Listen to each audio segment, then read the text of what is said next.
Charlie, I got a letter here for you. Thanks. It's from the Tanglewood Writers Workshop summer program. Great. You're just holding this envelope. I can't help but think of all the great writers who found inspiration there. You know, I think of Hemingway, and I think of Dreiser and Thomas Wolfe. I think of Lillian Hellman and Catherine Ann Porter, and Do you ever think of just giving me my mail? Yes. Thanks. Welcome.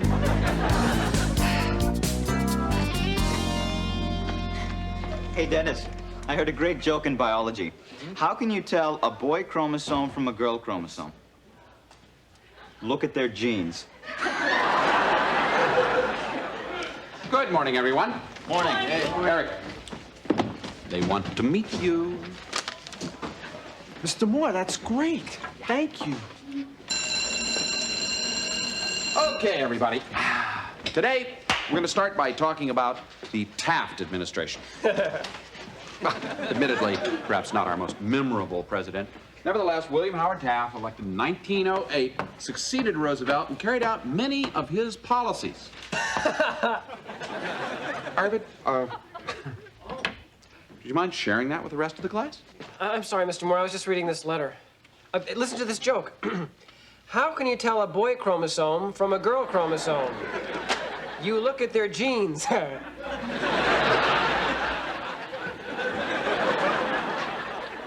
come on, that's funny. Arvid. Oh, no. She's coming here. Who? Nancy. Nancy who? Nancy Mayer. She's Arvid's pen pal. From California. They met through the personal ads in the Junior Mensa magazine. Arvid's been writing to her for 6 years, but they've never met. Yeah, Arvid, don't you think that's carrying safe sex a little too far? Well, she's going on a European cruise with her folks. She'll be in New York for a day until her boat sails, and she's coming to Fillmore to meet me tomorrow. Oh. Look, Arvid, any friend of yours is a friend of yours. Now, she's free to sit in the class, okay? Say, Mr. Moore, can I talk to you about a personal matter? Of course, after class. I'll just sit down then.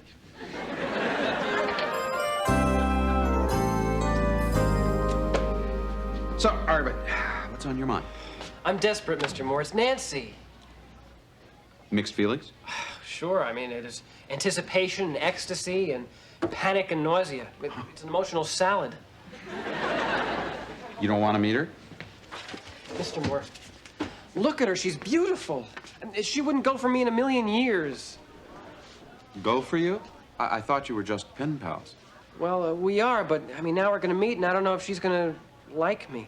Well, Arvid, you're already friends. I mean, at this stage, looks are practically irrelevant. I don't think so. I sent her a picture, too. So, what's the problem? It was a picture of Eric. Sorry.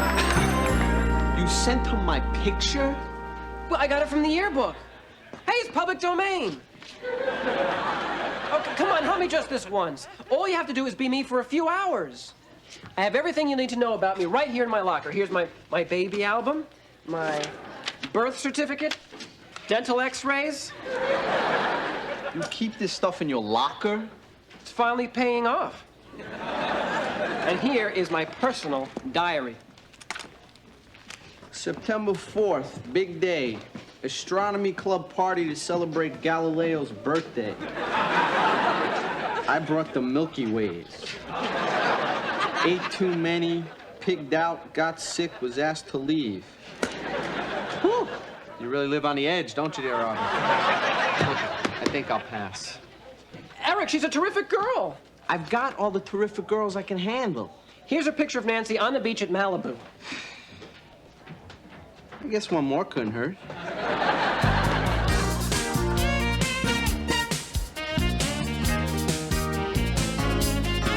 I just want to thank everybody for helping me get Eric ready. Oh, okay, look, simulated situation. Darlene, would you go first? Okay. You're Arvid Engen. You're meeting Nancy for the first time. What do? I kiss her. No, Eric. No, you're Arvid. You blush, you hyperventilate, you throw up on her shoes. Okay, she asks you about the second law of thermodynamics. What do you say? I don't like it, but as long as it's on the books, I gotta obey it. Come on. Okay, look. In a letter last October, you revealed your innermost secret, which was? My bed has sides. No! I cry when they canceled the Brady Bunch. Misfits of science. Eric, listen, this can work. Look, it's just like a presidential press conference. If we do our job right, she'll never guess you have no idea what you're talking about. Yeah. Look, Eric, you better get it together. This is no fun for us either, you know, trying to give you an instant personality transplant. Hey, I'm trying. You think it's easy being boring? All right, come on now. You're Arvid. You're Arvid. You're not Eric. You're Arvid. Now, your underwear's pressed. You need Novocaine to get a haircut. Come on now. You ready? Ready. Mother's maiden name, Sheffield. Yeah. Favorite writer? E.E. Cummings. Carl Sagan. Shoe size. 9. 9 what? 9 Brown? Recurring nightmare? I'm in it now. Okay, Eric, your favorite Jackson. Michael. No. Janet? No. Who? Tito. Why? Yeah, why? Come on, you don't know he's the sensitive one. Arvid, why don't you just tell her the truth? I can't. Okay, everybody, the chapter on Teapot Dome scandal. We're going to have a little pop quiz. Arvid, I'd like to speak to you in the hallway, please.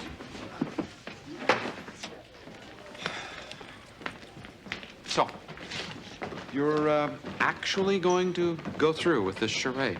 Well, Mr. Moore, I have no choice. I made my bed, now I have to lie in it. I spilled my milk, now I have to cry over it.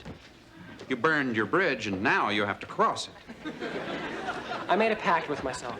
If I can just get through this one horrible, sweat-filled day, I'll never lie again. Well, you're in some fabulous company. Nixon, North, Pinocchio, Cyrano de Bergerac. Well, I know what I'm doing, though. Right now, I don't think you know who you are. It all worked out for Cyrano de Bergerac, right? Well, as a matter of fact, Cyrano lived a sad and lonely life until eventually he was trampled to death by a runaway team of horses.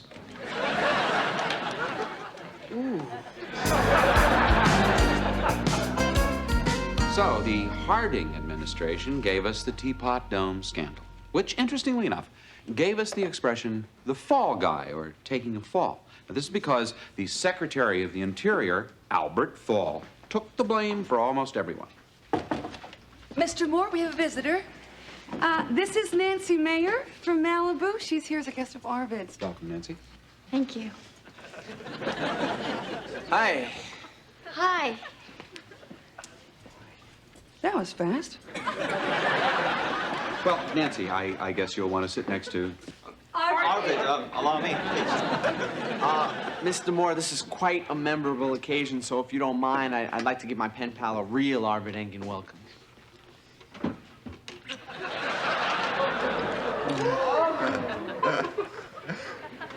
It seems to be working. Okay, now, can we get back to work? Yes, let's. So, all through history, from Teapot Dome to Iran-Contra, there have been political scandals and fall guys. Men who, for a variety of reasons, most of which were not very well thought out, chose to close their mouths, not say anything, and suffer the consequences. Excuse me, Mr. Moore. Mr. Kurtz called for Eric. He's coming by this afternoon. Do you know anything about this? Yes, I do. He's from the Tanglewood Writers Workshop. I submitted some of Eric's work, and they're interested in him for their summer program. Very good. Try not to blow it, huh? Oh, hey, no problem.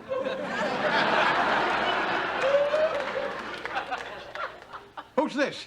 Oh, this is Nancy Mayer. She's a friend of Arvid. She's visiting us from California. This is Dr. Samuels, our principal. Really? And why is she sitting next to... Jawar Halal.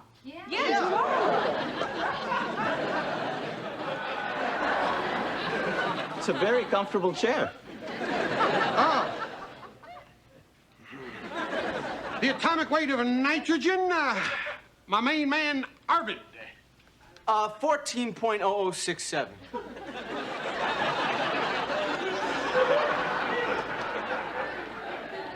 Since when are you my main man?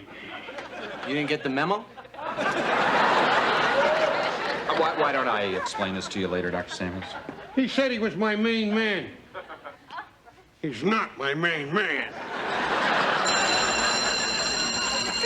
Well, okay, we'll start with 1923 tomorrow. Thanks a lot, and Nancy, it's nice meeting you. I hope you enjoy the visit here. Thank you. So, what do you want to do now? Whatever. This is our free period on Fridays. I know a place we can go and talk. That'd be perfect. Say, Arvid, don't you want to introduce me to your friend? No? Why not? All right. Nancy, this is a friend, Eric. Oh, yeah, the writer. Right. Right. Hi. Well, we better get going. I don't want to waste a minute here. Hey, how about the three of us go out for a Slurpee? On me. Thank you, but I'd really like to spend some time alone with Arvid.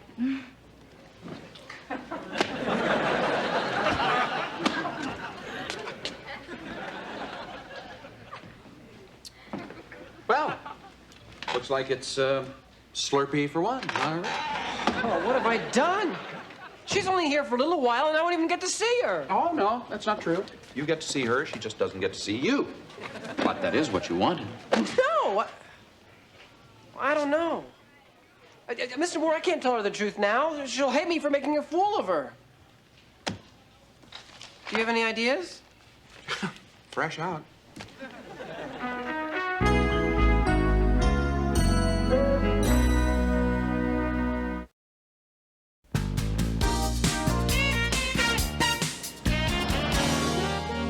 Look, Nancy, I've been going through a lot of changes lately. For instance, I've quit playing the accordion. You quit the accordion? Why? Well, basically, I found I was more popular at parties without it. But Arvid, you never cared about parties before. I know. I've been looking at my life lately, and I realized that I'm a pretty boring, dull guy. Some people might even call me a nerd. You a nerd? No. Hi again. Listen, Arvid, I thought I better warn you. My gang wants to rumble. You'll what? Well, listen, you stick with me. You'll be okay. He's such a kidder. He doesn't look that tough. Oh, well, these are my school clothes. I don't like to get blood on them. He is kidding. Well, so sorry. I hate to break this up, but Mr. Kurtz is here to see Eric. He's waiting in the classroom. He's here? He's early. He's not supposed to be here till this afternoon. Does this present a problem? Yes! No! We need some phony writer's workshop. Are you crazy? Eric, you can't pass up an opportunity like this. Yeah. Yes, I can. All right, look, we're gonna get something clear right here. No, don't. You guys are absolutely right. I'll talk to him. Eric! Don't worry. I'll handle it. Yeah, Eric's just not himself today, is he? Hope he doesn't blow this interview. Of course, it's none of my business. I just set up the interviews. After that, it's up to the student, whoever he may be. You know, Eric, we very rarely take high school students into our summer writers' workshop, but I was very impressed with your work. Hey, it's a gift. I saw a lot of Mailer and Kerouac in your work. Now, I assumed that they were a big influence on you. Oh, yeah, them too, but, well, nothing like Lobachevsky.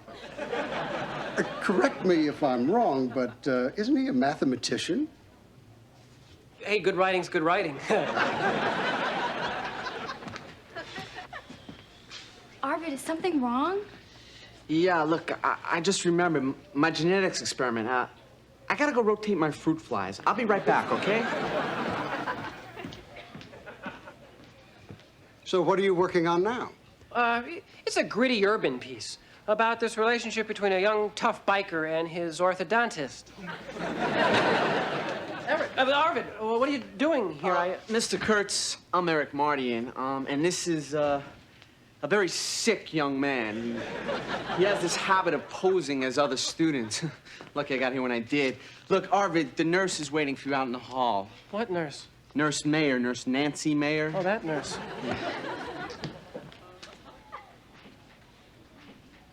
Hi. So, how'd your interview go, Eric? Oh, fine. Piece of cake. Good. Arvid went to go rotate his fruit flies. Oh. Hey, it must be pretty exciting meeting a pen pal after so many letters. Yeah, I've been looking forward to it for a long time. Arvid's great. But then you probably already know that because you guys are good friends, right? Hey, we're practically interchangeable. That's nice to hear. You must be pretty impressed. I mean, you know, a lot of girls in this school would kill just to have lunch with him. Oh, it's not what impresses me. No, no? What then? Well,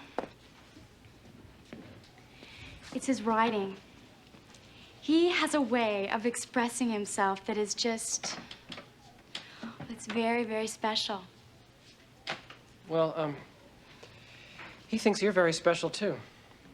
Really? Does he talk about me? A lot. A guy who's that sweet and sensitive, and at the same time, such a babe.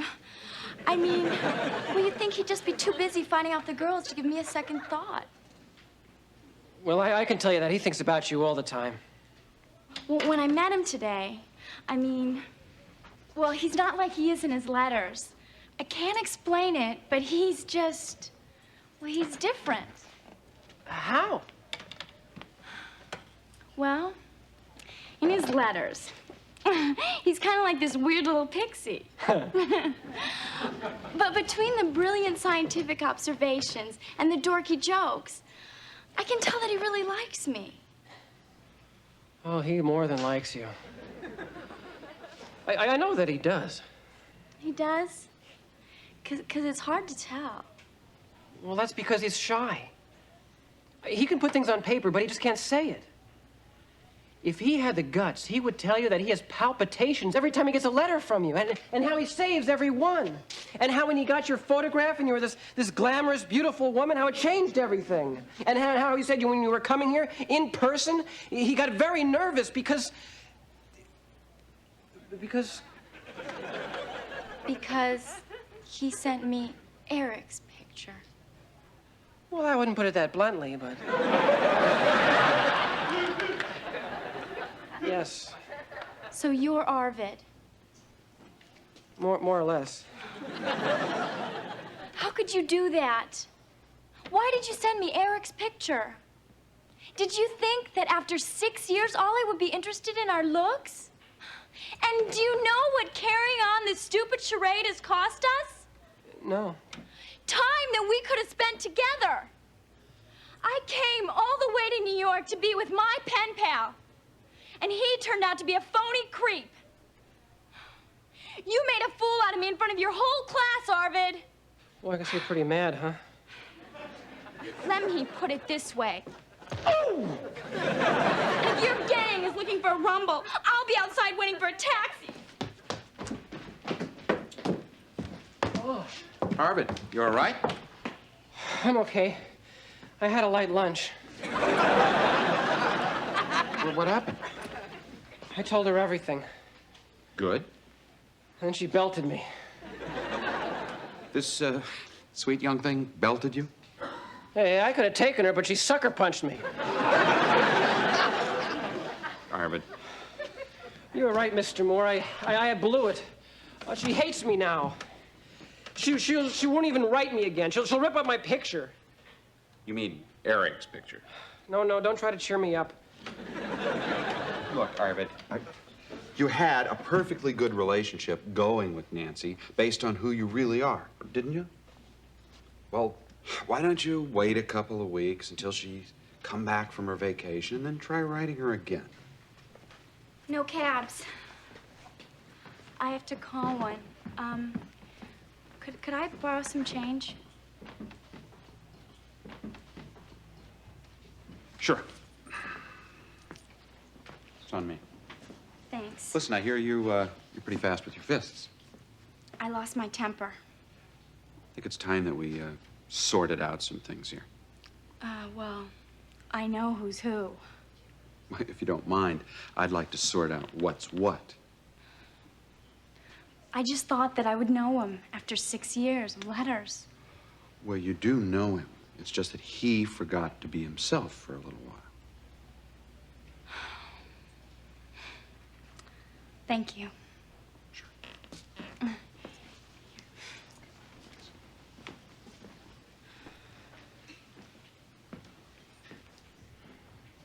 Arvid? Nancy. Listen, I did something really stupid. Really stupid. But if you're gonna let one stupid thing get in the way of 300 very smart letters, Arvid. About hitting you. No, listen, I deserved it. So, what do we do now? We could start all over. Hello, Arvid. Hello, Nancy.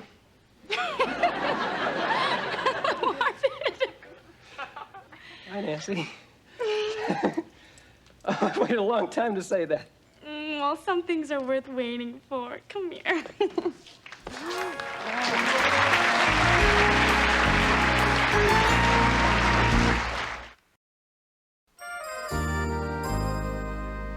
Mr. Moore, they accepted me. Yeah, you're in. I'm in.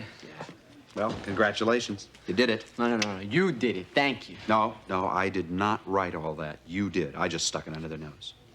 So come on, tell me what happened. All right. Arvid, you know what I've been wanting to ask you? What? Well, would you do the pencil trick? Oh. Well, yeah, I couldn't. Please? Well, okay. You see the pencil? I see the pencil. You're concentrating on the pencil? Concentrating. Abscon!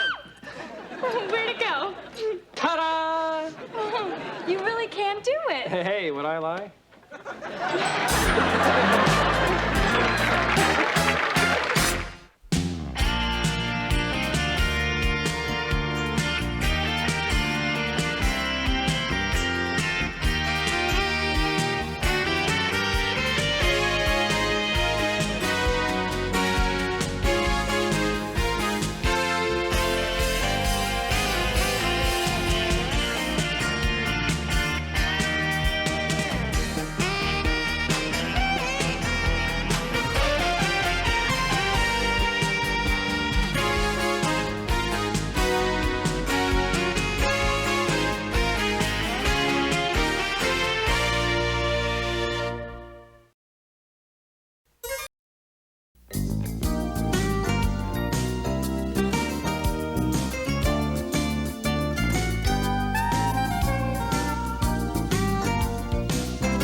You're bright and early this morning. Hello, Ms. Mira. Is Dr. Samuels in? Yes, he is, Girola, but I'm afraid he's busy. I'll wait. Well, it could be a while. I don't mind. I mean, quite a while. I'll wait. Are you sure? Sure. Patience runs in my family. My uncle Jabvala climbed the 7,000 steps of virtue to the Temple of Truth to learn the meaning of life. It took him 2 weeks. And? They were closed.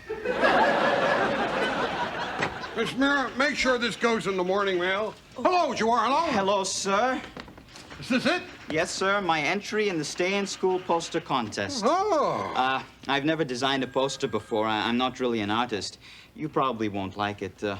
Why should you? It's really not that good. Actually, it's pretty bad. I don't even know why I brought it in. Forget it. I love it. It is rather good, isn't it? Good morning, children. Good morning. Delaney, Feinberg, Gennaro. Morning, everyone. Good morning. Mr. Moore.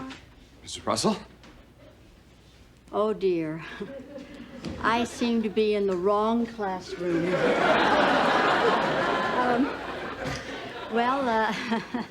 I guess that's why I teach literature and not driver's ed. Well, carry on. Oh, if Feinberg and Gennaro show up, tell them they're in the wrong room.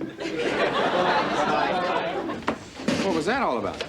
Oh, know Mrs. Russell. She's the original absent-minded professor. But she's fun. Yeah, remember the time that she told us she was Queen Elizabeth in a prior life? But she does get our attention. Yes, right. Well, if I can get your attention, today we're going to talk about the relationship between the press and the presidency. So how does the press get the president's attention? Mr. President! Your papers have been graded and sealed in these envelopes and kept on Funk and Wagnall's porch since noon today. No one has seen the contents of these envelopes. Read them and weep.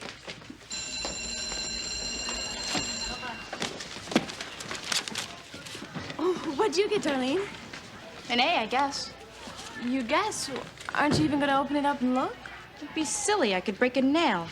Mrs. Russell? Yes, Maria? This grade, you can't be serious. I've never gotten an F in my life. I've never gotten anything lower than a B. Besides, I know the work I turned in. It was well thought out. I did the research, I did the footnotes, the bibliography, even the typing was perfect. I didn't even use whiteout. Maria, calm down. But, Miss Russell, this is a mistake. Maria, I don't make mistakes about grades. And I have my rules. No refunds, no exchanges. Well, that's not fair. The grade is final.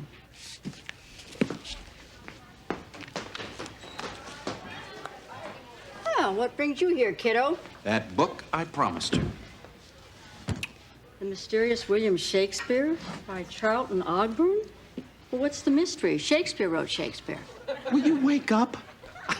I mean, this is 4 pounds of good, solid evidence that the Shakespearean plays were written by the Earl of Oxford, Edward de Vere. Oh, please. Look, we could have such a great argument if you would just read the book. Read it? I can barely lift it.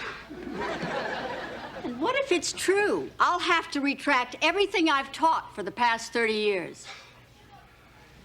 Dear learned teacher, I do beseech thee, with thine eyes, peruse the pages of this tome, and find its words, fair flying straight from eye to brain, igniting like spark to tinder thy intellect's keen flame. Or, he's got good ideas, read the book.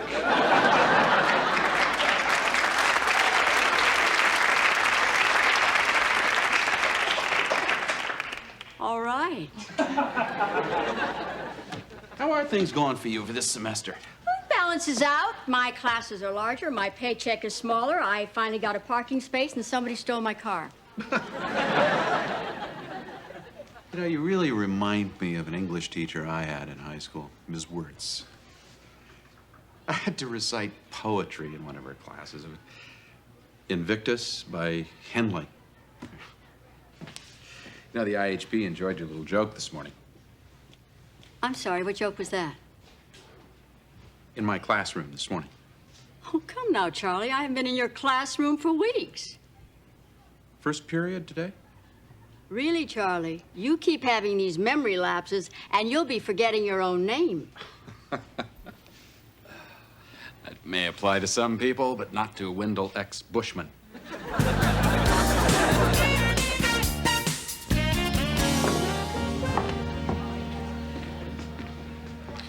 Well, I don't care what anybody says. I think it's brilliant.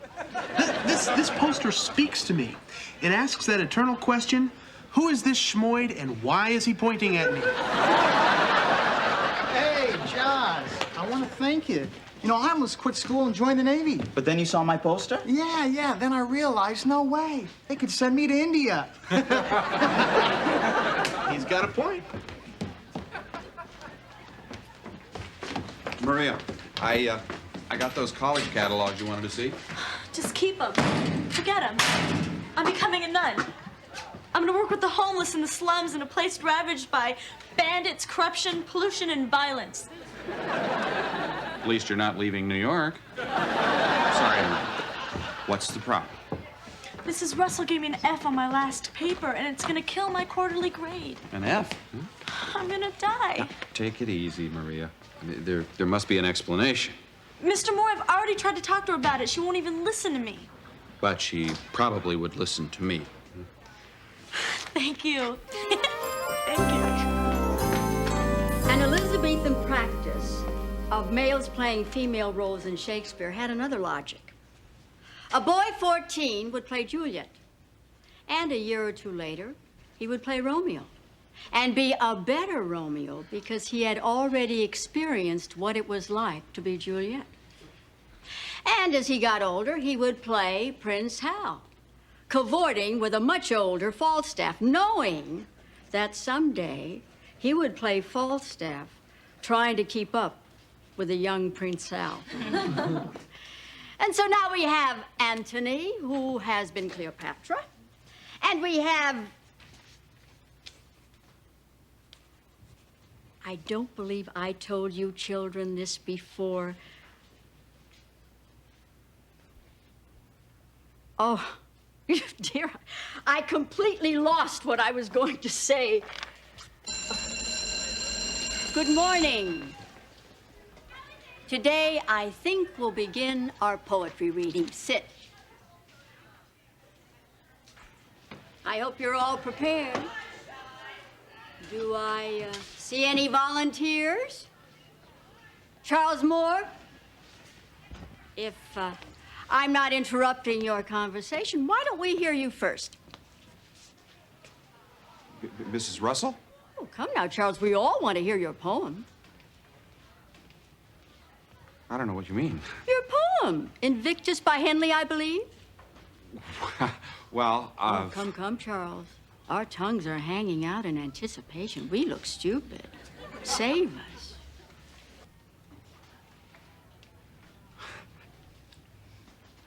I'm not prepared, Ms. Russell. Charles, you have great potential, but you'll end up working on a rock pile if you don't prepare your lessons. Are you listening, Charles? Yes, ma'am. You will have it tomorrow? Yes, Mr. Russell. The bell rang. Scoot, scoot.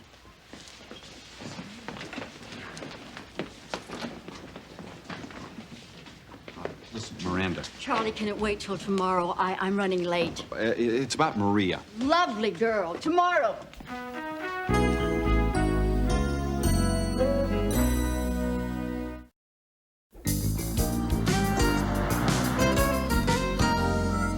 Well, you don't look concerned. I know, Al, you don't. Sure, my heart goes out to her, but you saw Maria's grade.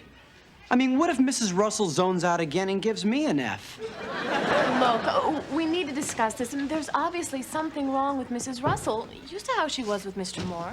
Well, what is it? Could be a lot of things. Shouldn't we tell Dr. Samuels? Maybe it's just temporary. Yeah, there's no point in getting her in trouble.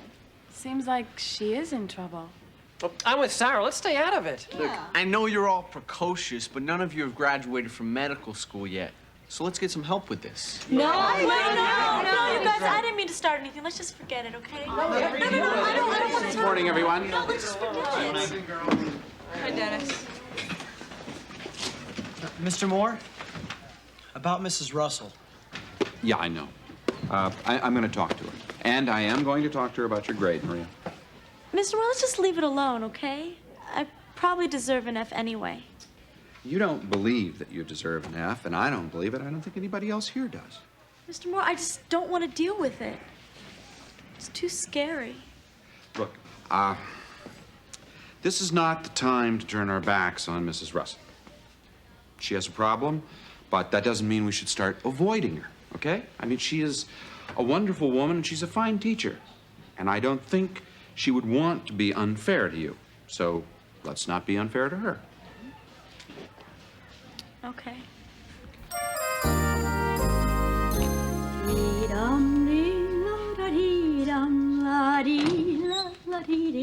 Hi, Mrs. Russell. Are you busy? Oh, just spritzing my Venus flytrap. Come, sit down. What can I do for you? Well, actually, Maria and I wanted to talk about her quarterly exam grade. She's brought all of her graded assignments, and they're all A's. So I guess there must be some kind of mistake, right? No, a mistake is letting Sylvester Stallone play Hamlet. Your grade stands, Maria. Miss Russell, if you just look at my assignments. Maria, dear, if you're having problems with your studies, I'd be more than happy to tutor you. No, but Mrs. Russell, you don't understand. You come to me after school and we'll discuss a study program. We'll get that grade up. Soon you'll be doing as well as Charles here. Charles, you'll be graduating this year. And mark my words, you'll do things for people. Thanks, Mrs. Russell. The new auditorium is due for completion in 1962. Well, they say it'll be finished in 1962, but I'll believe it when I see it. So, what did you want to discuss? Well, we were going to discuss Maria's grades, but I don't think it's the right time. Miss Russell, it's okay. Because what I really wanted to tell you was whatever your decision is, I'll accept it. Because I've always had a lot of respect for you. I mean, you've been one of the best teachers that I've ever had. I just wanted you to know that. Thank you, Maria. And think about what I said. I'd be more than happy to tutor you.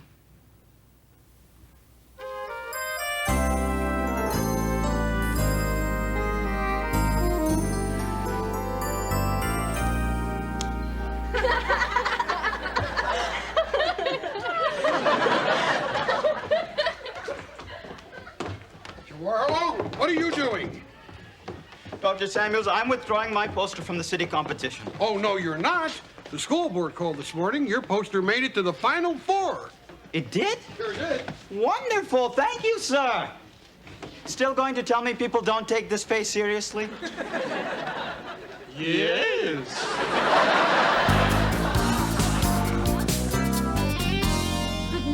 Good night.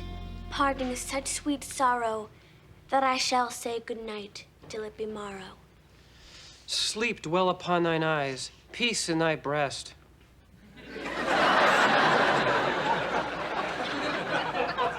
Would I were sleep and peace so sweet to rest. Hence will I go to my ghostly father's cell, his help to crave and my dear hap to tell. And as they gaze into each other's lenses, the curtain falls.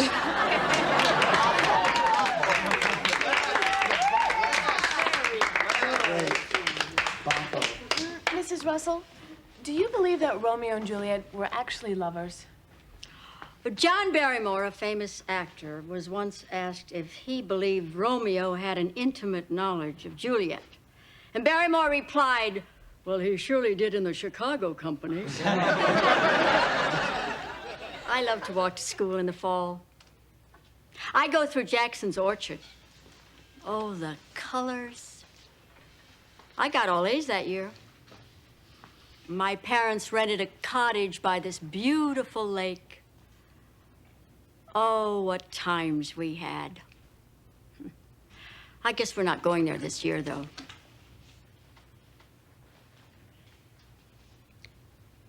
What was I talking about?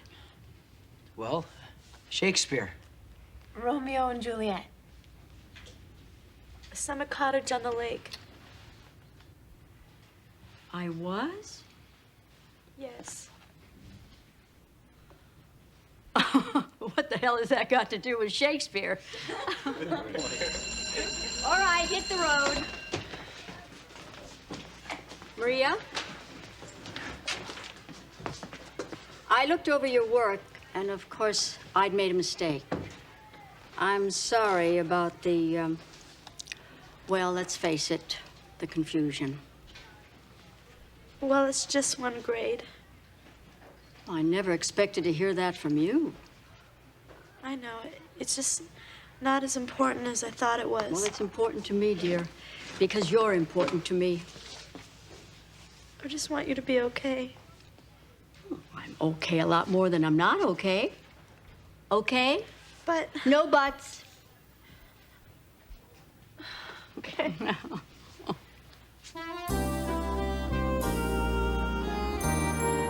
Alzheimer's. So what do we do? I mean, how is she going to handle this? Would be nice to let her retire at the proper time, a year and a half from now. I don't think she's going to make it. It's a tough one. I remember she was a veteran teacher. I was this skinny young rookie principal. I was. I had a lot of theories on how to run a high school. But she was very patient, and eventually she taught me how to do my job. Finest teacher I've ever known. If there's anything I can do. No. I know what I have to do. I have to take her away from the thing that she loves most. I have to tell her it's time to give up teaching. I don't know how I'm going to do that.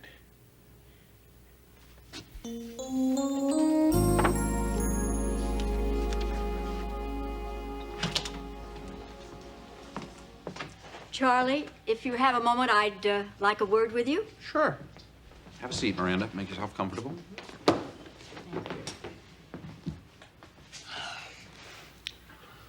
Oh, dear. I don't quite know how to begin.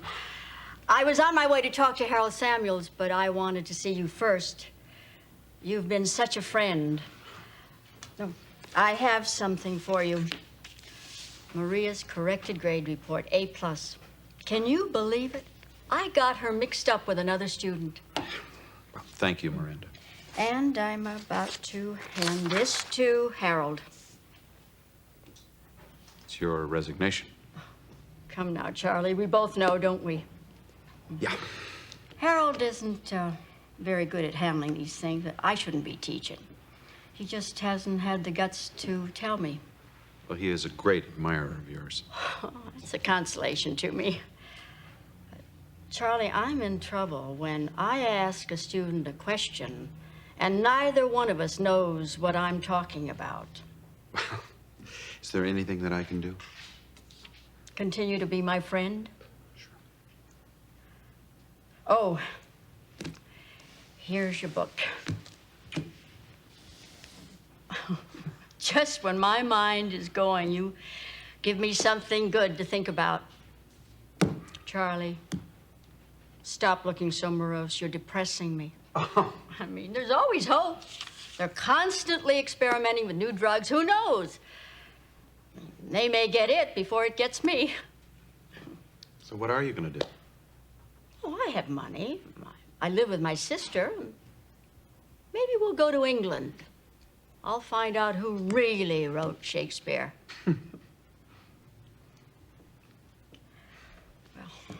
anyway, I never did hear you recite Invictus. Well, I don't know. If I can remember it, so can you. And yet the menace of the years finds, and shall find me unafraid.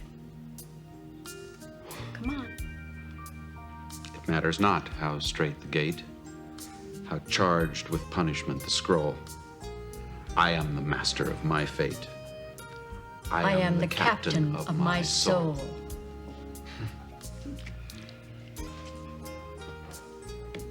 I was a good teacher, wasn't I? You were one in a million.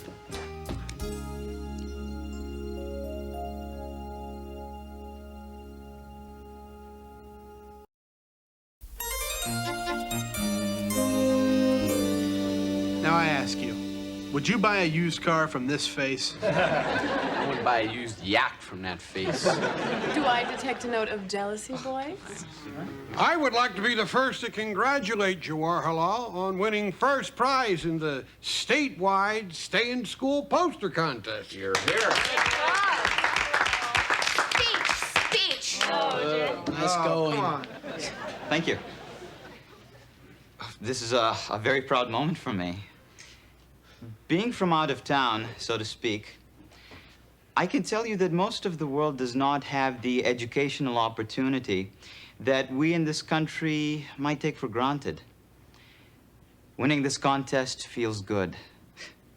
It would feel even better if this poster influences kids to stay in school. I'm sure it will, Jawar Halal.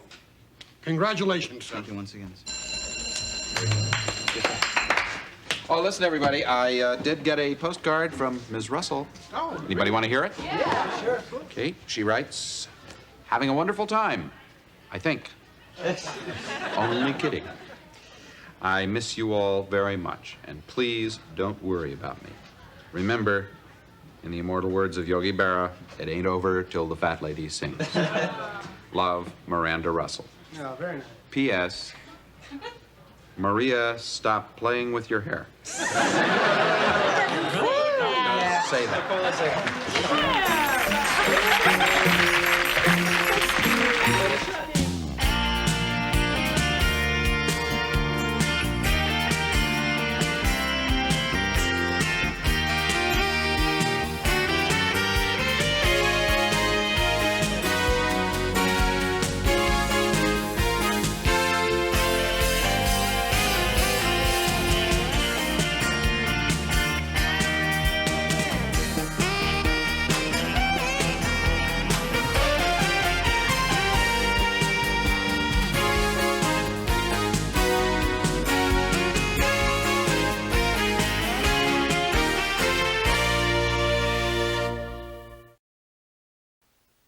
Previously on Head of the Class.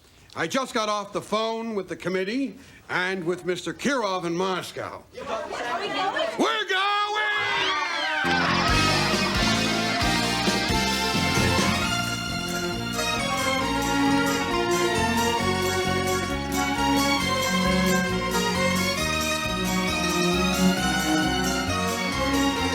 We checking at the hotel, study, dinner, study, and lights out. Tomorrow it's study, study, study, right up until the academic meet.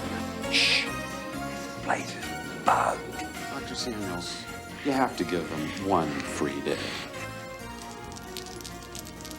Look at these wires. They play hardball. We play hardball.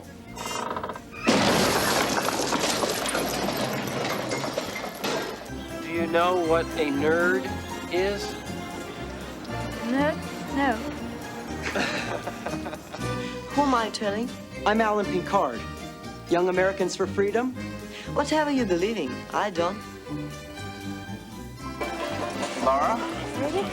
This is definitely not the Russia I saw in National Geographic. Are you looking forward to meeting the rest of the family?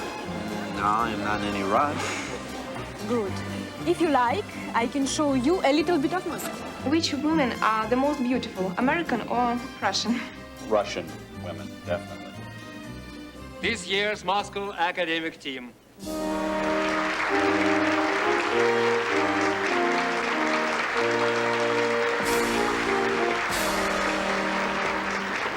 Where are the kids we played against in New York? Unfortunately, none of them were good enough to make this team. Uh-oh. Uh-oh. Черт возьми. What does that mean? Uh-oh.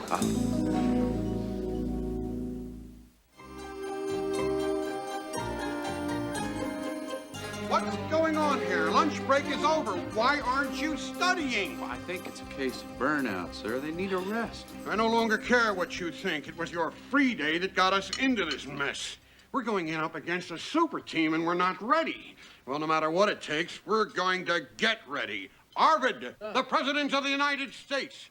Washington, Adams, Jefferson, Madison, Park, Lexington, Broadway, Fifth. I have a new idea. Gang, you need a rest. It's good thinking. It'll be 3 hours till the bus gets ready to leave for the meet, so I want you to go back to your rooms and relax. Rest, recuperate, regenerate. I'll go to my room and regurgitate. Is this a lucky break or what? Oh, you're not kidding. Leave me to that pillow. Are you crazy? Do you realize what's waiting for us at the Space Museum?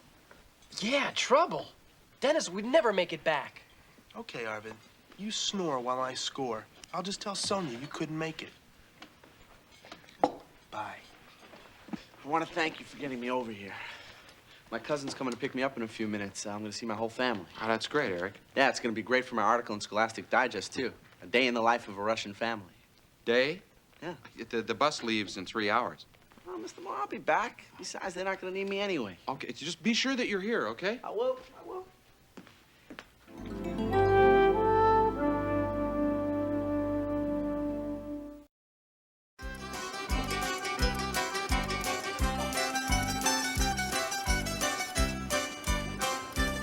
Arvid, look at this. Lambda 1. That's the one with the dogs on it. Oh.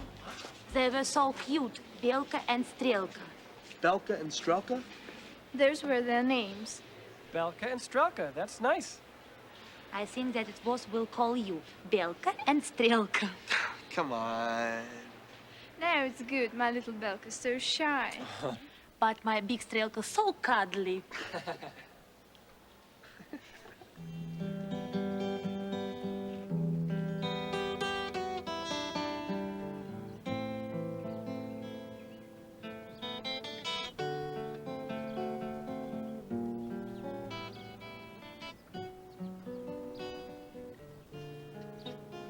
Добрый день. Добрый день. Вы американка? Да, я студентка. Вы говорите по-русски? No, I'm sorry. Then I will speak my not so good English, okay? Okay. I'm a musician. I'm in Moscow for a concert. I came to put flowers on Chekhov's grave.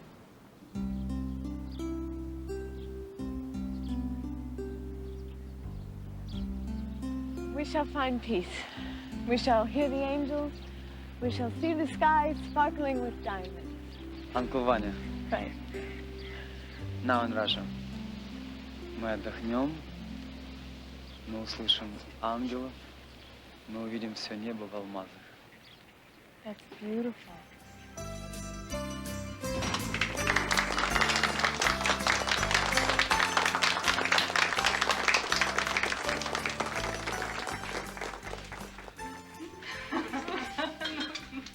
Тише, тише, пожалуйста. Дедушка, скажите тост. Эрик приехал к нам издалека, на землю своих отцов. Я предлагаю выпить за его здоровье и пожелать ему счастья и всего самого-самого дорогого.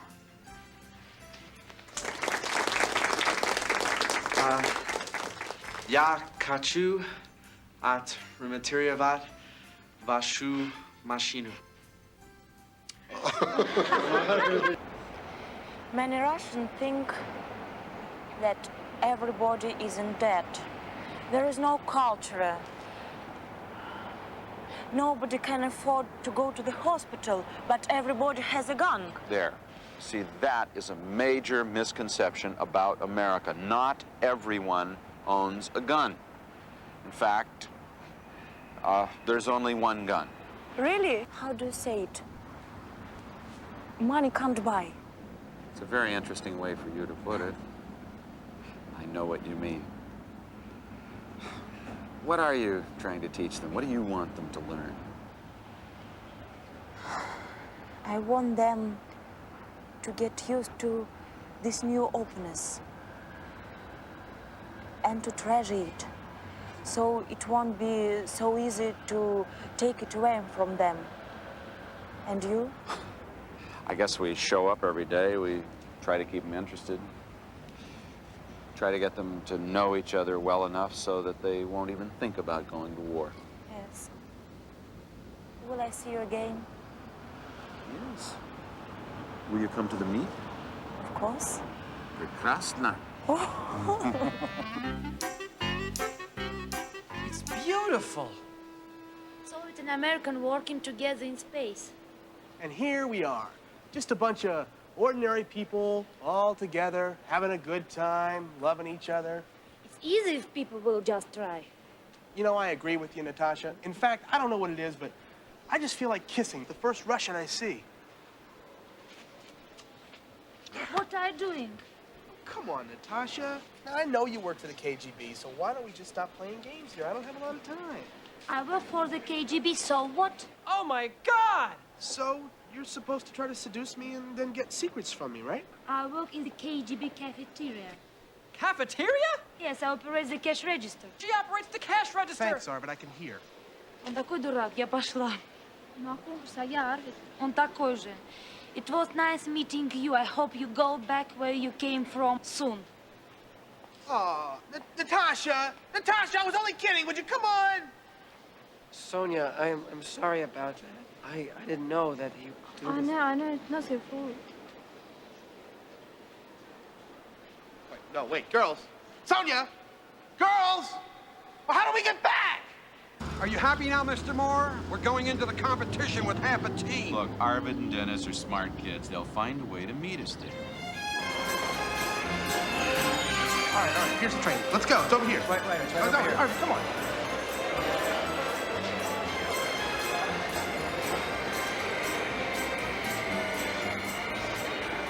Over here.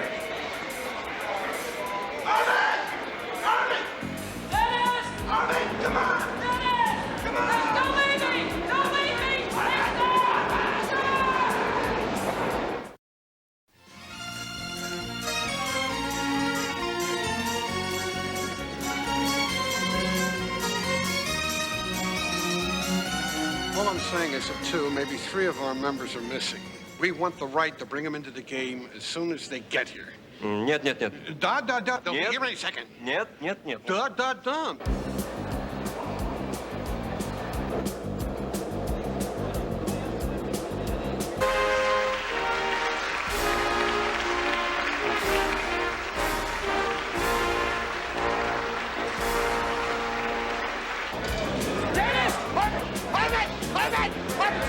Arvid, stop! I can't stop it! Arvid, I can't, I don't know how it works! Wait for me! Arvid! Wait! And now it is my pleasure to introduce the moderator of tonight's contest, Mr. Ivan Popov.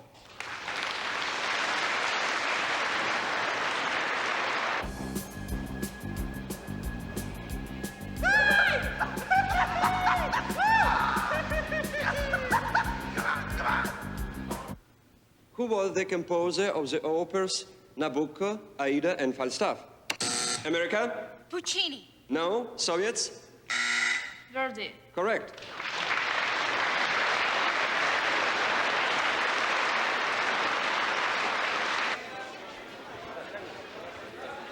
Get on it.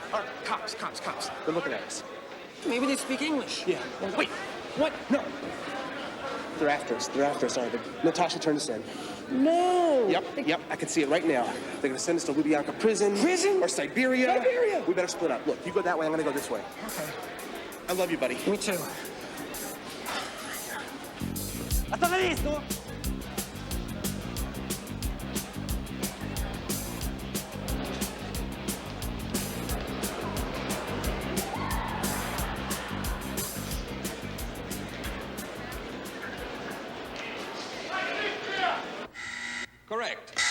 Correct. That's correct.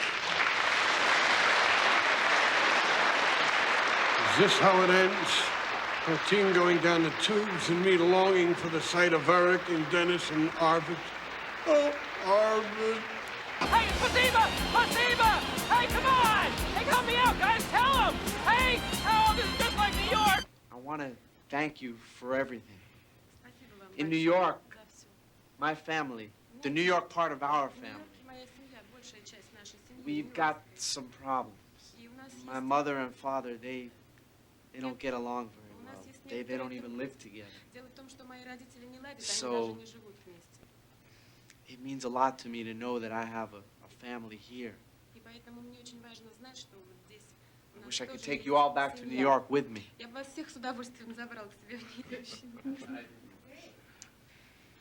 I could use a grandpa and a grandma. I never knew you could love people so much in such a short period of time. I guess that's what a family is. Мне кажется, что это и есть настоящая семья.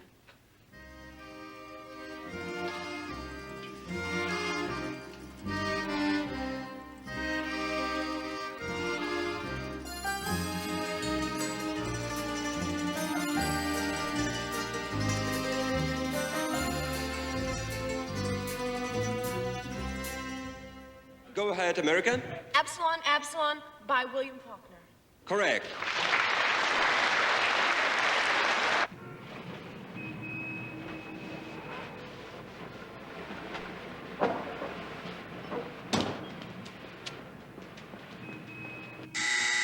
Huckleberry Finn by Mark Twain. Correct.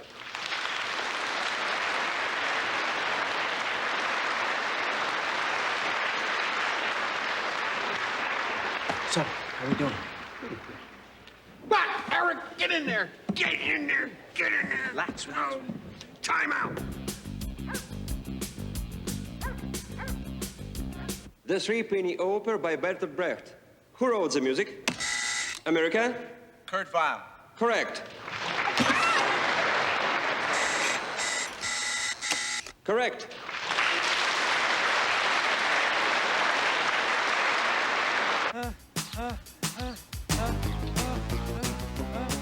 One more point. We're doing it. So I guess this is KGB headquarters, huh? No, this is the academic competition. We have been looking for you. Good luck, Amerikanцы. Yeah? Yes. Да? Da.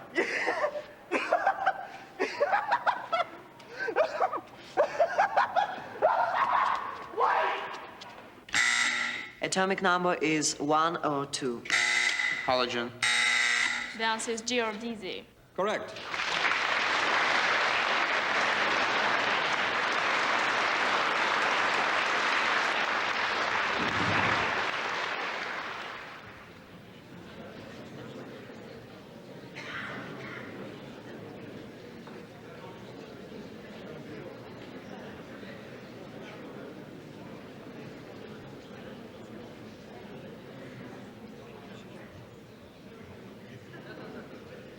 Time out! London. Time out! London, where have you been? What happened? It's a long story. KGB, police. Are you okay? Yeah, I'm fine. Okay, where is Arvid? I don't know. I lost him. He's out there somewhere.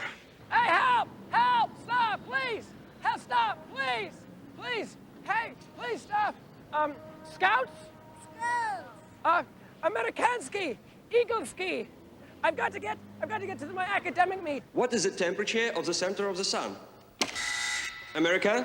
10 to 20 million centigrade. Correct. Torricelli, 1643.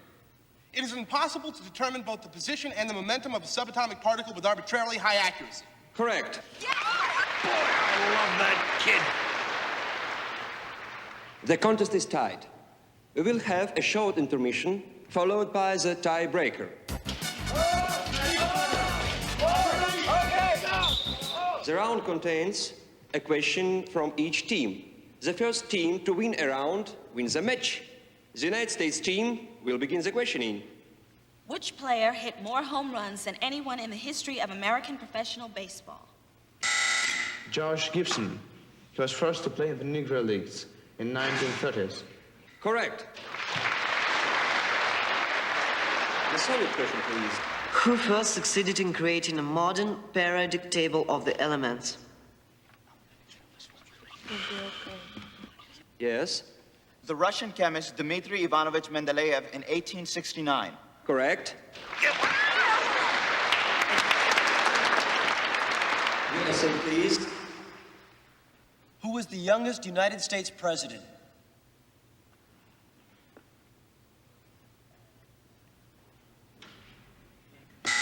John Fitzgerald Kennedy, age 43. Soviets, incorrect. It was Theodore Roosevelt, age 42. The Soviet team has missed a question. The United States team will win if they answer correctly.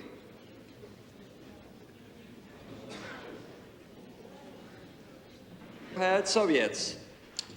The Soviet Union launched Lambda 1 in 1960, sending 2 small dogs into space.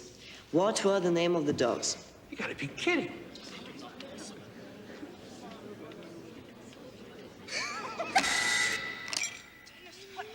I know this. Just be cool. Just be cool. The 2 dogs, there were 2 of them. Their names, the first dog's name was Strelka. Strelka was the first dog. And, it's really, Okay. Thanks, guys. You did it good. Yes. Yeah. There were 2 dogs. I know this, really. Strelka, it's, you got, it sounds like Strelka, it's, 5 seconds.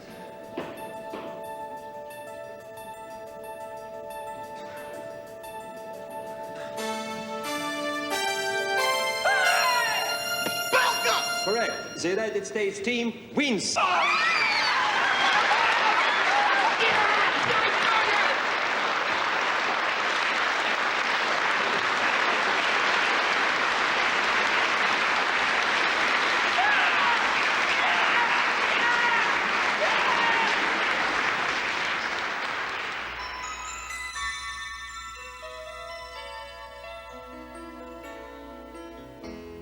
Hello, my friend, come sit by me.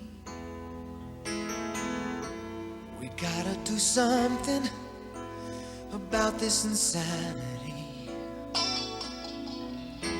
We're lost in the darkness, caught up in who's wrong and who is right. Well, it's time we turned on the lights. What we know and go a step beyond the lies. It's time we look behind the eyes. Faraway lands, faraway places. It's just an echo from an old closing door. Touching the hands and finding the faces. Somehow there's just no far away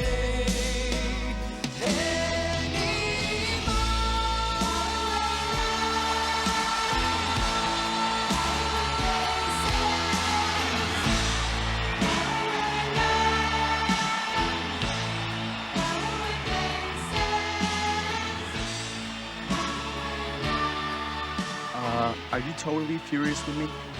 Furious? Why? I tried to get away, but I was just overwhelmed by all this love and family and happiness. It was really the greatest experience of my life. Good. That is why we came here, isn't it? Oh, yes. Да, спасибо.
Stick around, this is gonna be great. What's gonna be great? Well, you remember the helium tank that I borrowed from your magic act? Oh, no. Oh, yeah. I ran a tube from the tank up to Dr. Samuel's microphone, so when he presses the button to make the announcements... Oh, Dennis! Attention, students, this is the plane. Wait a minute, what's going on here? London's getting here. I think we're in trouble.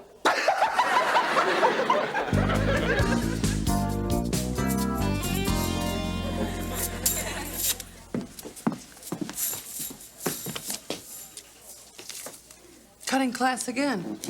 Rhonda, this is getting to be a habit. It's nice to see you again, too.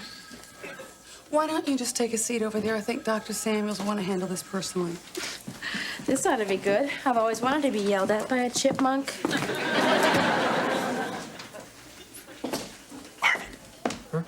Do you know who that is? That's Rhonda Gielgud. That's Rhonda Gielgud? Uh-huh. The Rhonda Gielgud? That's right.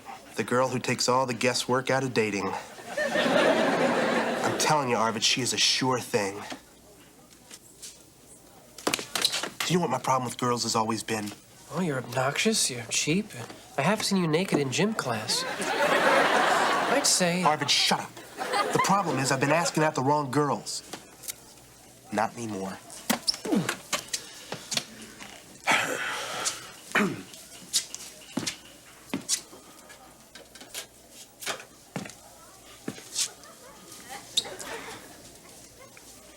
Rhonda, hi. Dennis Blunden. I've seen you around detention. And, I was just thinking to myself, why don't we go out some night?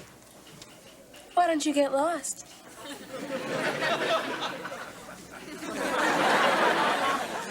Thank you.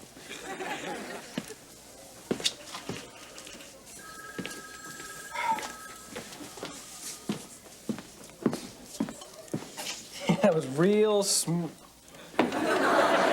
So, what are you in here for? Helium in the intercom. That was you. That was very funny. Yeah? Thanks. You're welcome. Blunden, get away from my donuts!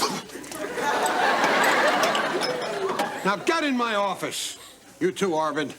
Rhonda, I'll see you in a minute. Look, Dr. Samuels, I wasn't... I have to go. It was a pleasure to make your acquaintance. You know, you're kind of cute. Yeah? Thanks.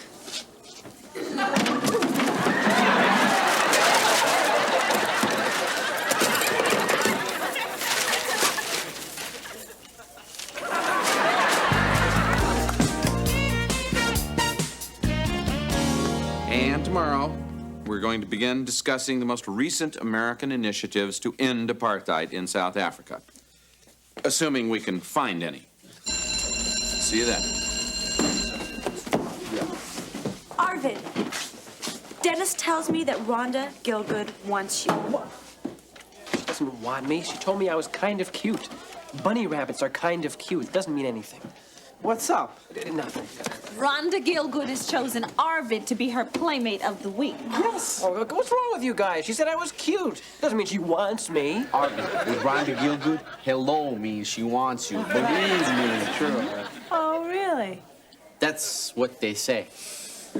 Simone, come on. I never even said hi to the girl. You know, I don't think this conversation is really appropriate. Alan, this is Arvid we're talking about, not some Supreme Court nominee. Oh, right. So what you do, Arvid? Grab you somewhere?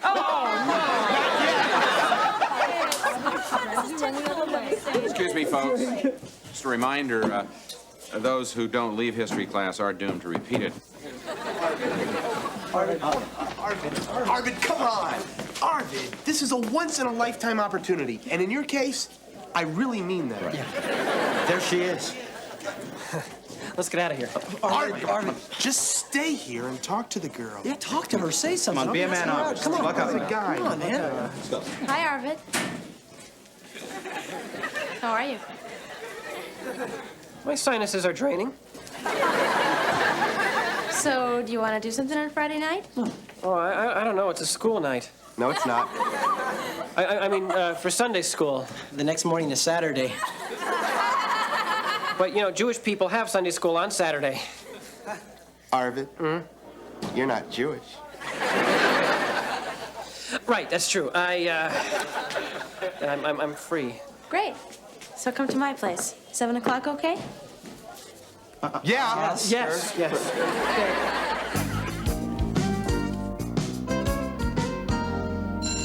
Okay, tomorrow we're going to be talking about protest movements within South Africa, the Pan-African Congress, the African National Congress, Black Sash, which is women's organization, things like that.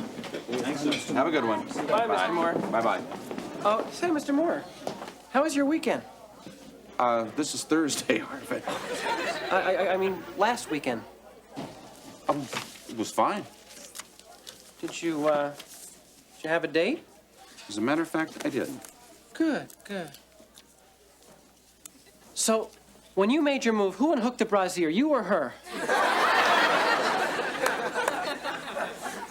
Well, before I tell you that it's none of your business, why am I being asked these questions? I'm going to have sex Friday night. I see. You have that in writing? Well, the consensus of opinion is it looks pretty definite, yes, sir. That's why I have to talk to somebody with, I don't know, hands-on experience, so to speak. Okay, you want some advice? Yeah, hold on, wait. Okay. Well, first you think. Think? Yeah. You think, why am I having sex with this girl? That's a good question, Mr. Moore. I think it's because, well, basically, I don't want to let the guys down. It's good school spirit, Arvid. But how do you feel toward the girl? I had this dream last night, Mr. Moore. I was flying on troop transport on a dangerous mission over uncharted territory.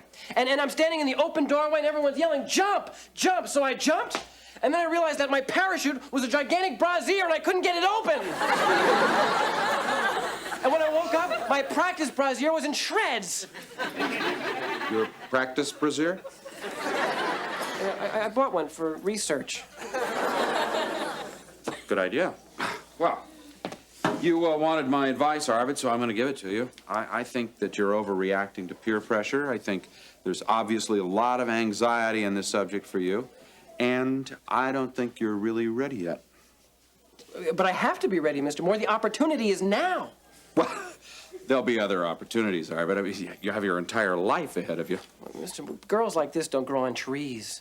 Believe me, if they did, I'd become a forest ranger. Arvid. Arvid. Mr. Moore, I sincerely believe that I have to do this. And you want me to say that it's okay? Is that it? No, I'm sorry, Arvid. I can't really say that because I don't think it's okay yet. Now, if you feel you have to do it, then I hope you'll be wearing the right kind of parachute. Huh? Buy a condom.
May I help you? Yes, yes. I was wondering if you could recommend a brand of cotton balls. To tell the truth, there's not a lot of differences in cotton balls. I suppose it all depends on what you plan to do with them. I just want to use some to make a snow scene for my train set. I see. Here. This should fill all your snow scene needs. Anything else? Yes, I would like some toothpaste and some with fluoride and one box of lip balm. Will that be all? No, there is one more thing I need.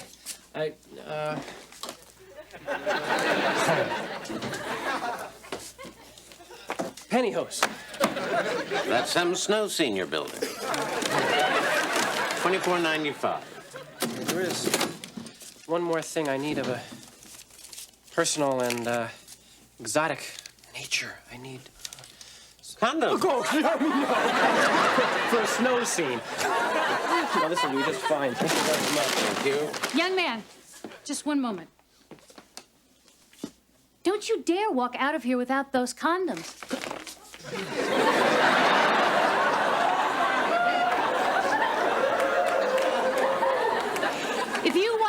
like a man, then you better take the responsibility of a man. Here. They're on me. Just make sure they're on you.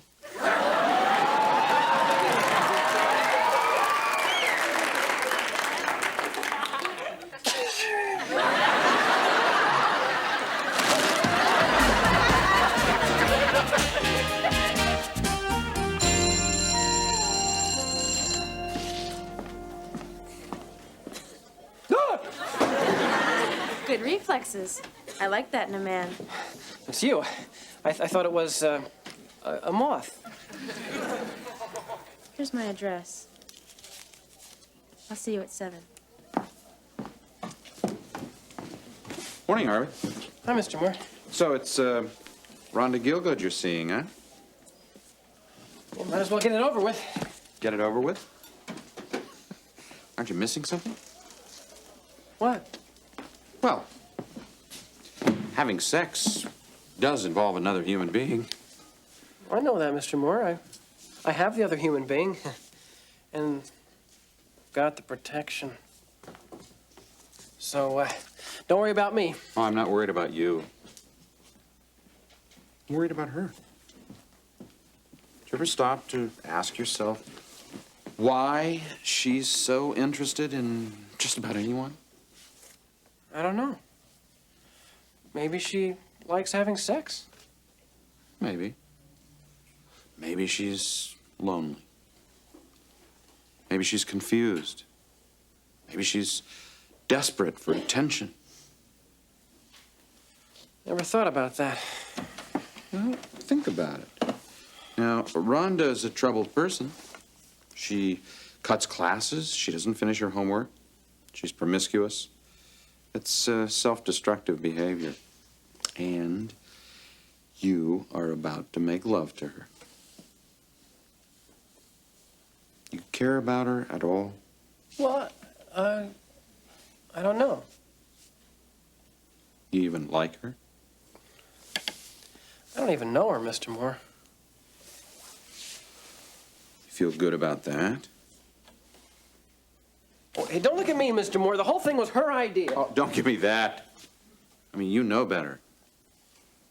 Now, I am just asking you to think about what you're about to do, and with whom, and why.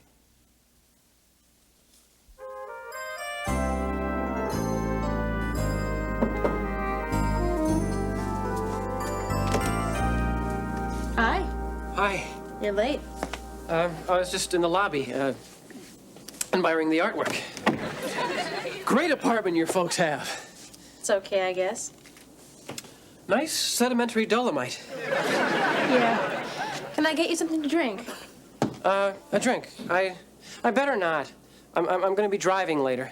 I mean, after I get my license. You are cute. Did you hear that? Does that sound like your parents? Was that... You've got good ears, Arvid. They're in Boston. Okay, fine. Sorry, I guess you're a little old to have a sitter. Boston. Hi.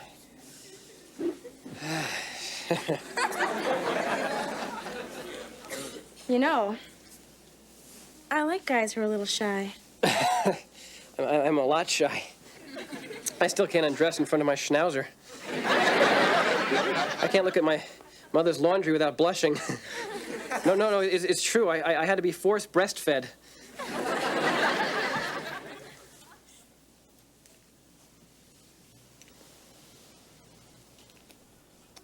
I'm gonna take these off. You wouldn't want them to get broken. No. Do you get those little red marks on your nose when you take off your glasses? I mean, you know, wear a glass. Where did you say you were from? I mean, I know you're from New York. You know, we're in New York. I know that, obviously. But I mean, I think in one way or another, most people are from New York. Don't you agree that? Arvid, don't you want to kiss me? Yes. I mean, who wouldn't? Can I ask you a question? What is it, Arvid? Why me? What kind of a question is that? Well, I mean, let's face it. I'm not, exactly Mel Gibson. I'm not even Hoot Gibson. Who? I mean, what could you possibly get out of being with me? I mean, you're so exciting, and you're beautiful, and you're sexy. I mean, You don't have to say that stuff. No. I mean that. That's why I can't understand what I'm doing here. Well, if you'd stop talking for a minute, maybe you'd find out. Just like that? Arvid, obviously you don't know me. That's it. See, that's the point. I'm trying to get to know you. Yeah? Yes. So if you'll just tell me a little about yourself. Like what? I don't know. What about your family? Well, I don't have any brothers and sisters. My father's a sales rep for textiles, and my mother's his partner. And they travel a lot, and I stay home. You must get lonely. Sure. Sometimes, don't you? Oh, yeah. I do have my schnauzer. So I guess I'm not quite as lonely as you.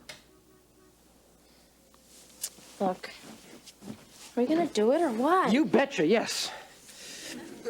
Well, you still haven't answered, why me? Because you're different. I mean, like you've never made it with a nerd before, and you want to see what it's like to, break one in? I mean, what's You acted differently. Sweet and funny. And you didn't hit on me. And I just had this hunch. I had a hunch that I'd like being with you. I like being with you, too. You know, most guys don't have much to say to me. Except afterwards, and then it's, I gotta go. That's terrible. I've read that postcoital tenderness is very important. I mean, especially to the woman. Post what? Afterwards. Just sort of holding each other and talking. About what? Like secrets. For instance, I might tell you that I think I'm too old to be in the Boy Scouts. Or that, What? What? I wish my ears were a little closer to my head.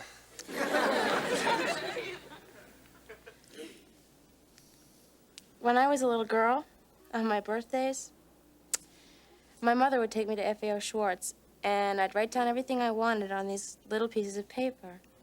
And we'd fold them up and put them in a hat, and I'd pick one, and that would be my present. And I never knew what it was, but I always knew it would be something that I wanted. Now she just writes a check, and I pick out something myself. Do you get along with her? She's okay. And they're both okay. And they know what I'm doing. And they say things about it. But the more they do that, the more I do this. This is the most I've ever talked to any guy I've had over here. So this is it, huh? Post-coital... Tenderness. Yeah. I thought it would be like this with you afterwards. It's nice. Of course, this isn't technically afterwards. But it's nice. Are you disappointed? No, in fact, I've learned a lot, actually. I mean, I know what sex is like before, and I know what it's like afterwards. Gotta work on that during part. Listen, let's get something to eat. Yeah, And talk some more. great. I mean, that's what it's really all about, huh? Arvid, you're sweet.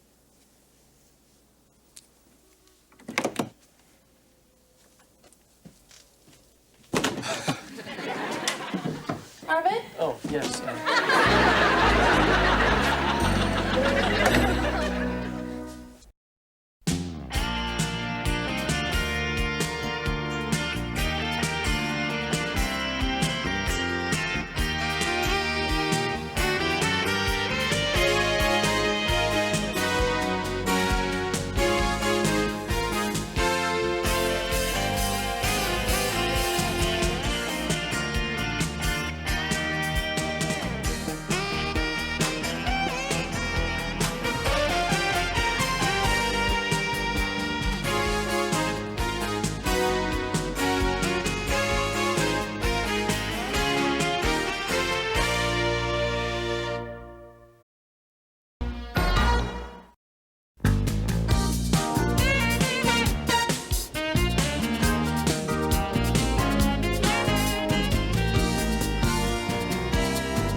One final little point on the war in the Pacific. Raising the flag in Iwo Jima. Oh my God, there's a spider on my desk. Get it off. Hang on. Look out. Look out. Ow! Oh! Ew, Dennis! Guys, it's just licorice. Come on, who wants some? Dennis, this is the last warning, okay? Now, one more gag, one more word, one peep out of you, and you're gone. You're out of my history class. You got it? Yes, sir. I'm sorry. Spider? No, of course not. So, where was it? The raising of the flag on Iwo Jima? That was a reenactment. The photographer had to ask the Marines to do it over again because he missed it the first time. I'm sorry, could you repeat that? I missed it the first time. That's it, Dennis. You're gone. You're out of here. Well, there's the bell. I think we're all out of here. No, you're gone. You are out of my history class. Mr. Moore, come on. I'm sorry. I got a little carried away. It won't happen again, I promise. I know it won't happen again. Goodbye, Dennis. Come on. One little joke. It just slipped out. Please do the same.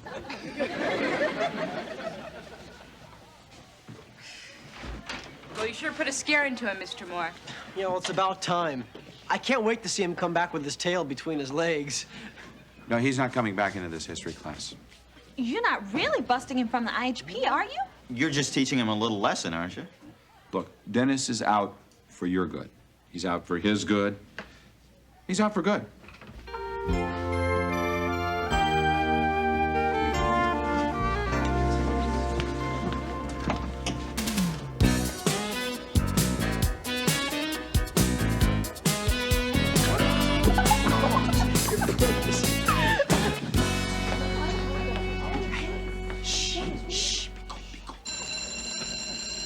Okay, good morning, everyone. Good morning. Let's start out. Who can tell me something about General Joseph Stilwell? Nobody, huh? Okay. Vinegar Joe Stilwell earned his nickname. Mr. Moore, before you start, if I could take a minute, I just want to tell you that I've had a chance to think over the way I behaved in class yesterday, and boy, was I out of line. I want to apologize to you, to the entire class, and give you my sincere promise that this will never, ever happen again. Dennis, I'm sure we all appreciate it. I know it'll never happen again. Great. Excuse me, Mr. Moore, I have Dennis's new history assignment here. What? Dennis, you're now in Mr. Teresh's first period remedial history class. Remedial? Remedial? Dennis, it's the only other history class in first period. What? Fillmore can't rearrange its schedule just to accommodate you. Yeah, but remedial? Mr. Moore. Oh, God, you had me scared. This is a joke. Woo! I was worried there for a second. All right, where were we? Joe Stilwell? Joe? Still. This is not a joke? Remedial. Remedial.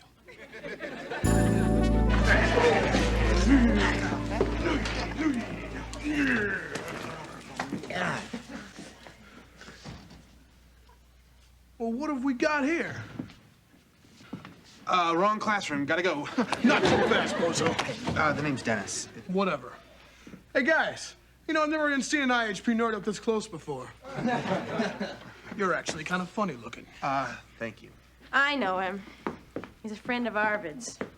Rhonda, hi. Let's have lunch. Could you ask your friend to back off, please? I said I knew you. I didn't say I liked you. Oh, Jeff, right? Remember me? Dennis Blunden? I was your peer counselor? Oh, yeah, dude. You're the one that gave me the advice about not cleaning up my room. Yeah. How'd that work out? Not so good. I'm living in the car now. Okay, well, I bet you can play the radio as loud as you like, right? Tiny, let him go, or it's you and me in the streets after school. No problem, TJ. I was just having some fun with him, you know. That's all. Well, Lord, how the mighty have fallen. Imagine Big Baby Blunden on the planet Remedial. TJ, I know I'm in trouble when I'm happy to see you. Can the wisecracks and do what I say? You might get out of here alive. Okay, thanks for the advice. Blunden, get off my desk. Oh, I forgot to tell you, don't sit on his desk. Thanks. Morning, class. Can't hear you. Good morning, Mr. Terry. Still can't hear all of you. Blunden, now that you're in my class, you will do what my class does, got it? So I should move my lips when I read? Make a note of the time, class. Dennis Blunden just made his last wise guy remark in this room. Okay. Now, what were we studying yesterday? Bates. Bates! What? Forget it. Just stick with the video games. There's a great future in it. TJ. The American Revolutionary War. Right. And who were we Americans fighting? You, scum. Scum, come on, I'm talking to you. What are you, deaf? Hey, come on. The guy may not be the brightest guy in the world, but let him have some dignity. Scum is his name. Not anymore. I changed it again. What is it this week? Scab.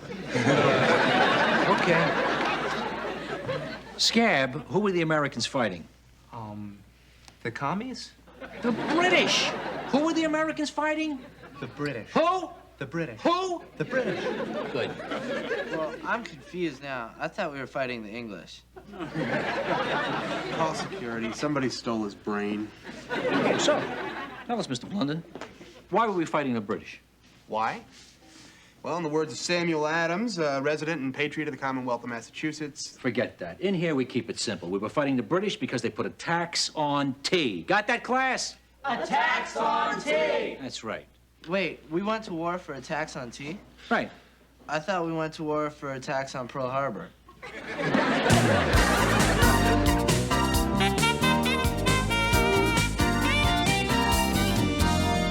Mr. Moore, this is going far enough. Blunden has learned his lesson. He's apologized. It's time he's back where he belongs in the IHP. Thank you, Dr. Samuels. I'm sorry, Mr. Moore. I didn't want to have to call in the big guns, but, you know, guy's got to do what a guy's got to do. Exactly. That's why this guy's got to send you back to remedial history. You can't do this. I'm the principal. No, I'm the teacher. Read the rule book. Better hurry, Dennis. Mr. Teresh hates tardiness. Dr. Samuels, are you going to let this glorified substitute push you around? Stand up to him. Don't be a worm. Sorry. You heard Mr. Moore. Mr. Tarish hates tardiness.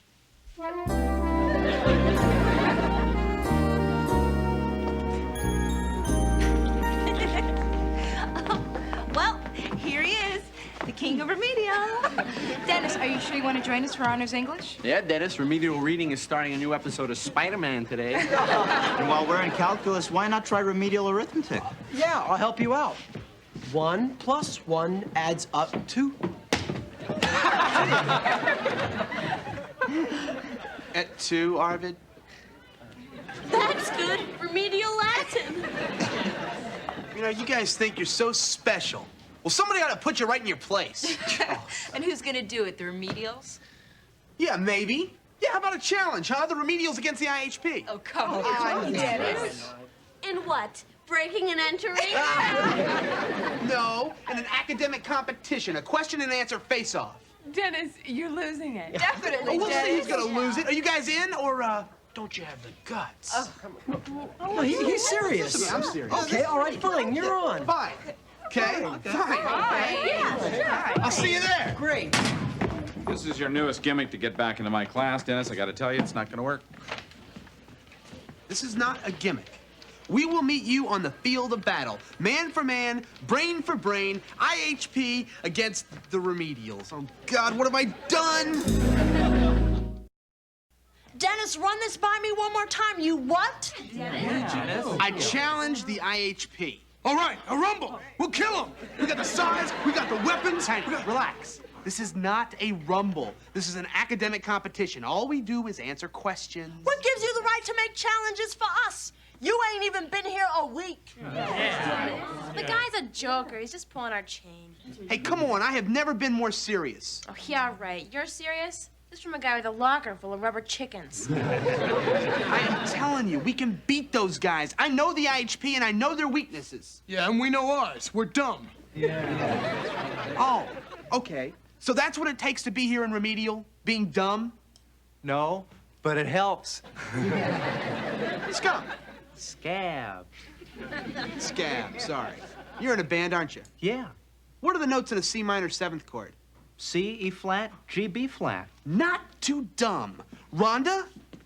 You went on a date with Arvid. Did you understand a word he said?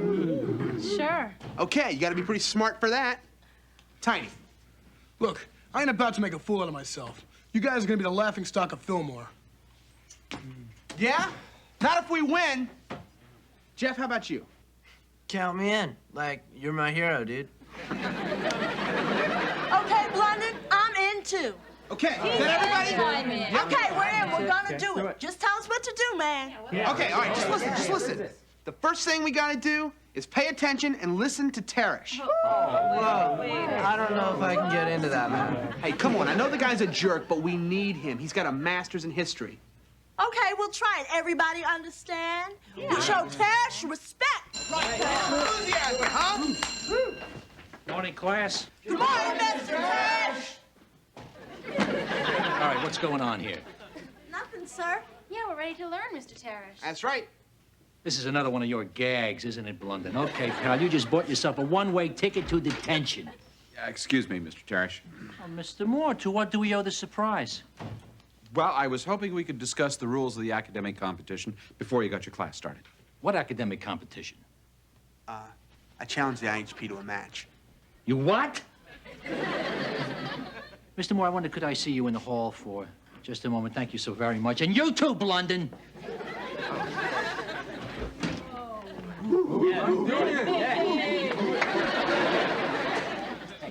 Hey, let's, come on, hey. I don't know what's going on here, Moore. This is all a setup for you to humiliate me in front of the school, right? Look, Mr. Teresh, this was Dennis's idea. Absolutely. Oh, well, now I get the picture. You threw Blunden out of your class so he'd wind up in my class so he could get my class to challenge your class, right? Right. And I'm the one that ordered the 14 pizzas for you last Halloween. You put me on now, right? Don't think I didn't know that. Look, we'll make it a fair contest, okay? We limit the number of questions, and we choose a subject of which both teams could have equal knowledge. Like what, the ABCs? Well, I was thinking of the Revolutionary War, say the Battle of Saratoga. Yeah! I did my master's thesis on the Battle of Saratoga. I know that. What's the catch? There's no catch, Frank. Look, you're an expert, so all you have to do is teach the kids in there what you know. Come on, Coach Teresh, give us a chance. They want to learn. I don't believe it. They said good morning to you real nice, didn't they? And they didn't even mutter anything under their breath. That's true. Of course, it's frightening to you, Frank. Why not? Okay, Moore, you're on. All right! Come on, Blunden, we got work to do.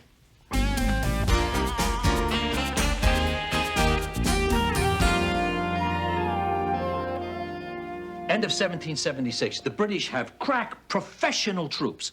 All we've got are small detachments of volunteers and Washington's little army hanging on by its teeth down in Pennsylvania. Does that remind you of anything? Yeah, the Americans are the remedials and the British are the IHP, right, dude? You got it.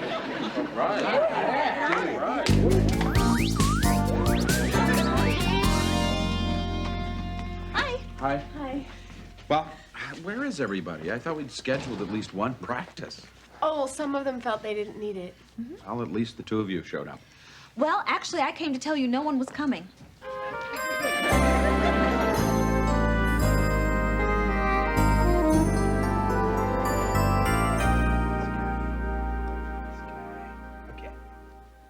Ready! Aim! Fire! Okay, General Gates, you got us this time. Now all us British can do is retreat. But where do we retreat to? Freeman's Farm. Great. Remember that. Now, let me show you one thing about the Hessians. Tiny, we need you over here. What are you doing? I'm playing commando. You got a problem with that? Yeah, I got a problem with that. The Revolutionary War is a lot more exciting than some stupid video game. Well, it is! Forget it, Blunden. You're wasting your time with him. Well, maybe he ain't. So who's supposed to zap who here? Hi,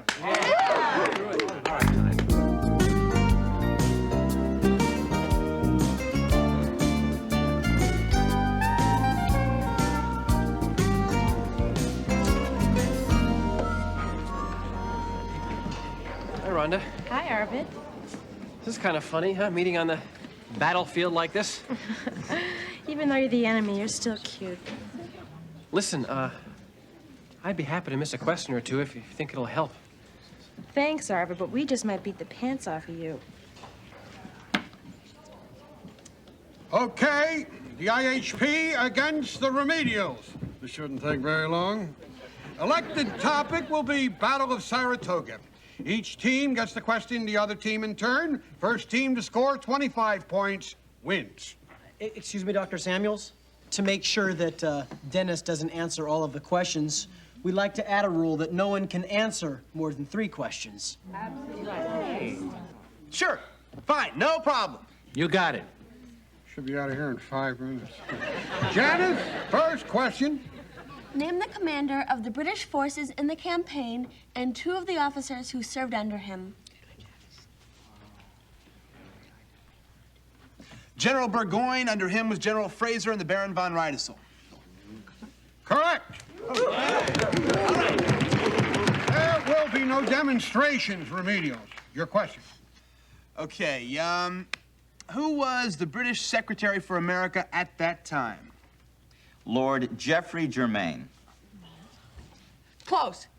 Lord George Germain. This is gonna be tougher than we thought.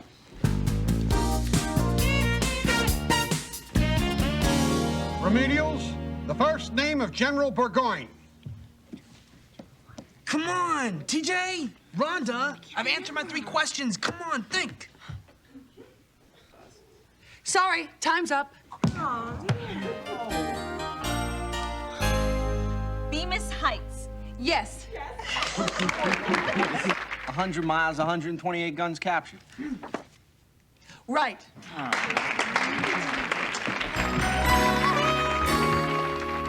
Brigadier General Simon Fraser. Correct.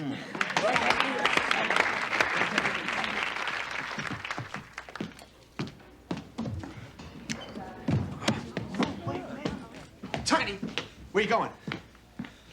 I can't stand watching them lose, man. Neither can I. That's why you're taking my place. I can't do that. Why not? Because I don't want to look stupid. Tiny, you can't look stupid if you're not stupid. You know the first person that ever called me then? What? Not stupid. Go show me that. I hope you're right about this. I'm right. Because if you're not, I'm going to bust your face.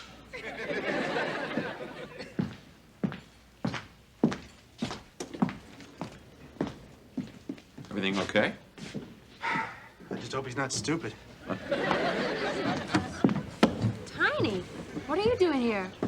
I'm taking Dennis's place. Are the remedials ready? Yes! The IHP question? Describe General Gates' strategy for the final assault on the British. I'll take this one. All right. You gotta visualize the entire thing like a giant video game. I'm General Gates. Now, first I hit them so that they retreat to their stronghold at the Belcarries Redoubt. And that's 5,000 points. If I try to go directly after them from there, I blow it. Out of the game. Gone. I've got to move to the north against the Bryman Redoubt. If I get away with that, that's another 5,000 points. Now I've got my artillery. And it's goodbye Freeman's Farm. 50,000 points, end of game. He's right.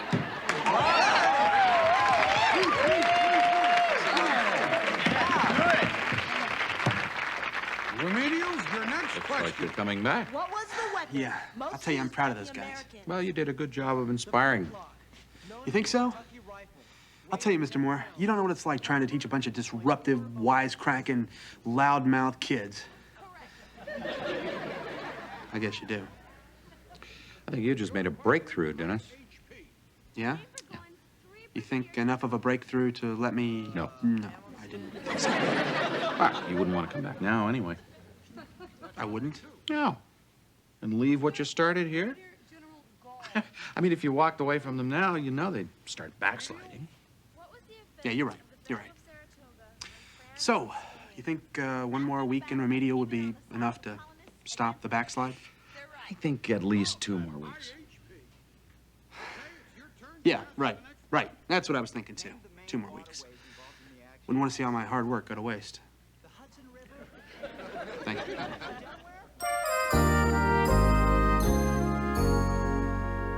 The first correct answer wins the match.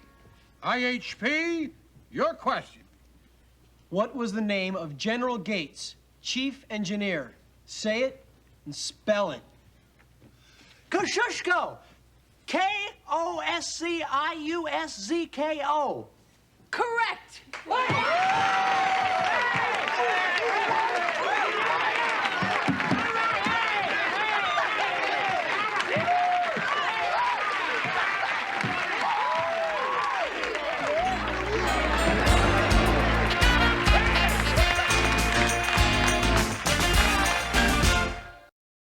Congratulations, Frank. Thanks, Charlie. I guess we underestimated you guys. You came up with some really tough answers. Kosciuszko. How did you know that? Yeah. It's my last name. Scab Kosciuszko.